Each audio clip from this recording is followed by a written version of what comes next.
Bien, amigos de EmprendedoresTV.pe, tu canal por internet, estamos conversando con Fernando Runategui, decano de gestión de ISIL. Hoy en nuestra secuencia Mis Finanzas nos está haciendo un análisis detallado de la reforma del sistema privado de pensiones propuesta por el Ejecutivo.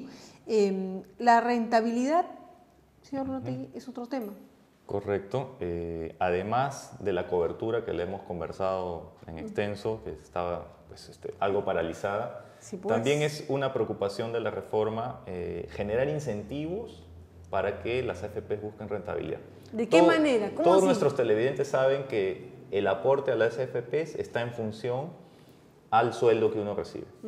Entonces, cuando hay altas o bajas en las inversiones que realizan las AFPs y eso tiene una consecuencia en nuestro fondo, es decir, por ejemplo, ahora nuestro fondo ha estado disminuyendo, las AFP siguen cobrando lo mismo, ¿verdad? Porque no está asociado el costo que nos cobran las AFPs, el ingreso de las AFPs, a su desempeño con respecto a nuestras inversiones, sino que su ingreso está asociado a lo que nosotros recibimos como sueldo.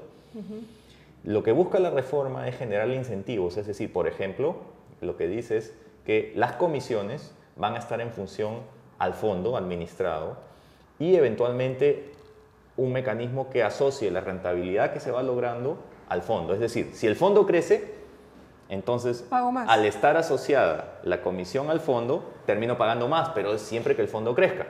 ¿Qué pasa cuando el fondo disminuye? Contéstame tú mismo.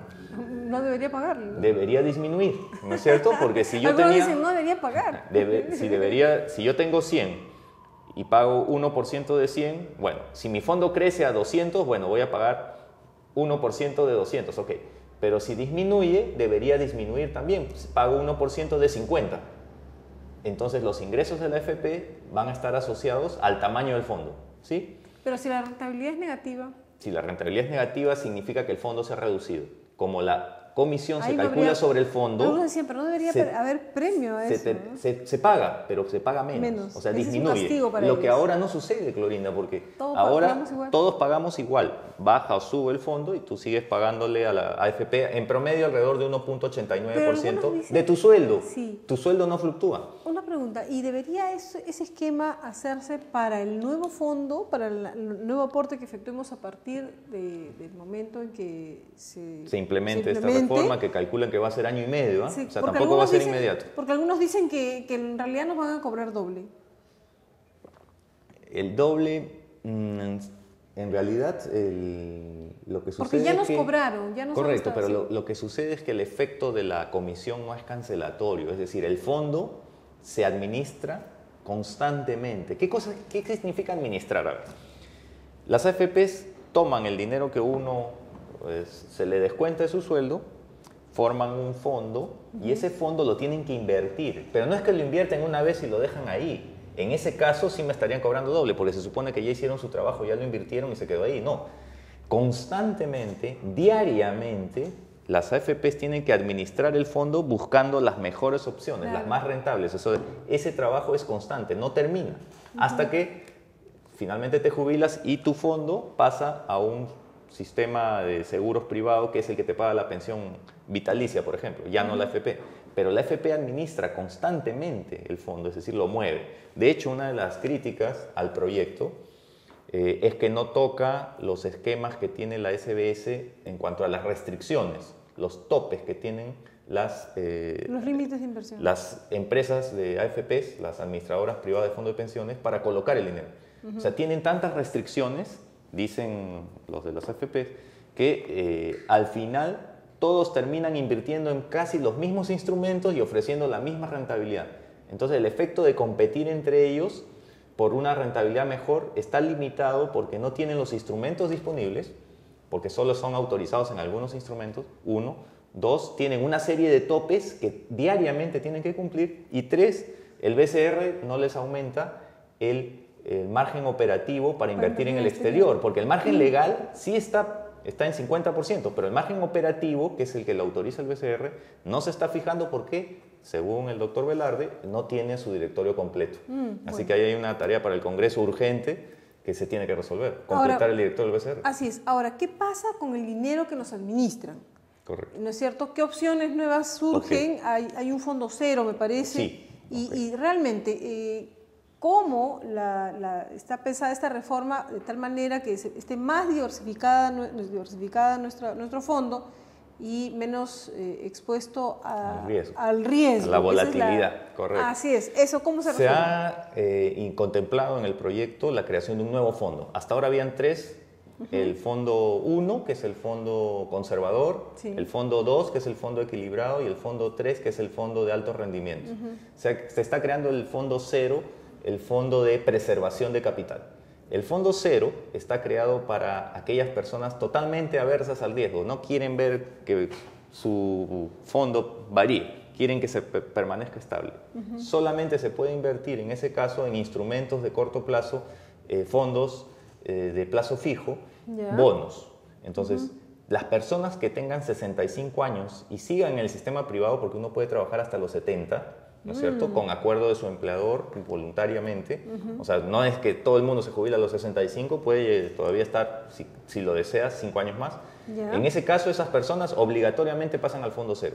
Y todas aquellas que no quieren tener fluctuaciones en su fondo podrían pasar al fondo 0. La segunda innovación, Clorinda, más interesante aún. A partir de que se apruebe esta reforma, vamos a poder decidir que nuestros aportes nuevos pasen a 2 fondos.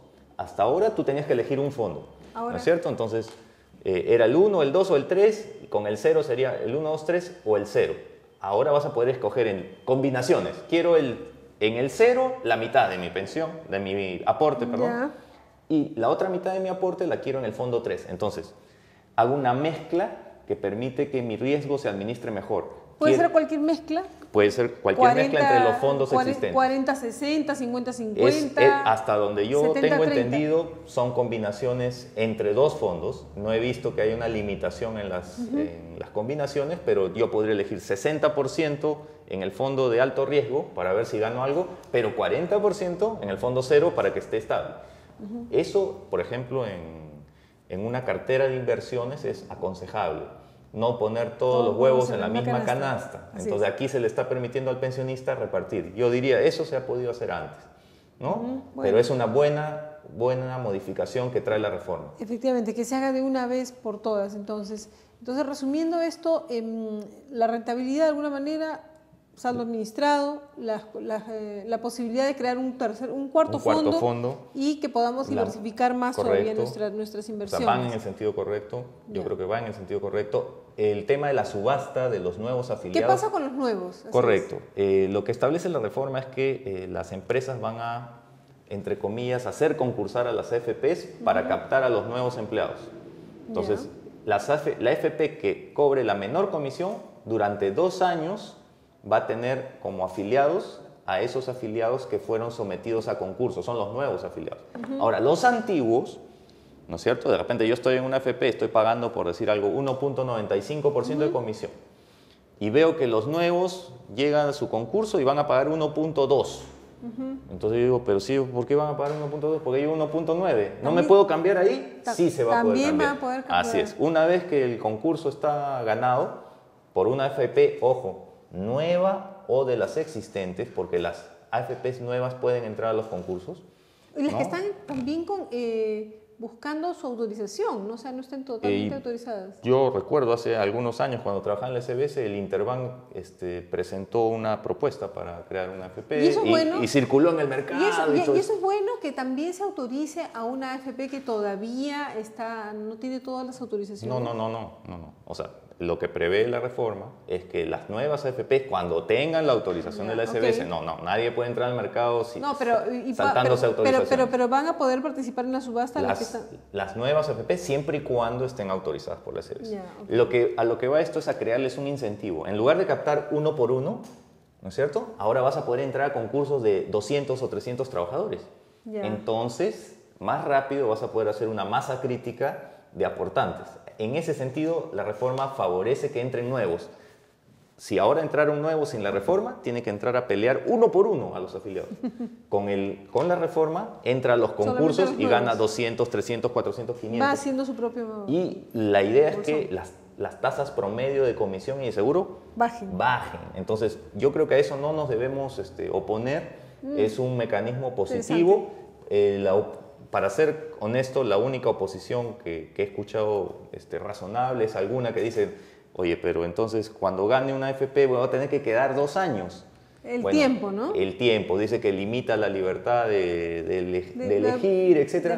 De moverse. Pero yo creo que se justifica porque lo que permite es que todos ganen, porque al bajar las comisiones promedio, todos ganamos por un lado. Los que están, los nuevos y por otro lado, los antiguos. Por otro lado, y ahí termino, yo no me, como FP, digamos, yo no me puedo quejar porque durante mucho tiempo, digamos, las AFP, si yo asumiendo como que fuera de las AFP y critico eso, bueno, ¿qué alternativas se han propuesto en los últimos 10 años? Ninguna. Entonces, si eso es así y se propone una alternativa, desde mi punto de vista, razonable y beneficiosa porque va a tender a que los promedios bajen, no sería válida pues esa crítica, ¿no? Perfecto. Esa es mi opinión. Señor Runati, muchas gracias por estar hoy día con nuestra secuencia de Mis Encantado, Finanzas. Hasta la próxima entonces. Gracias. Amigos, continuamos con mucho más aquí en emprendedorestv.pe, tu canal por internet.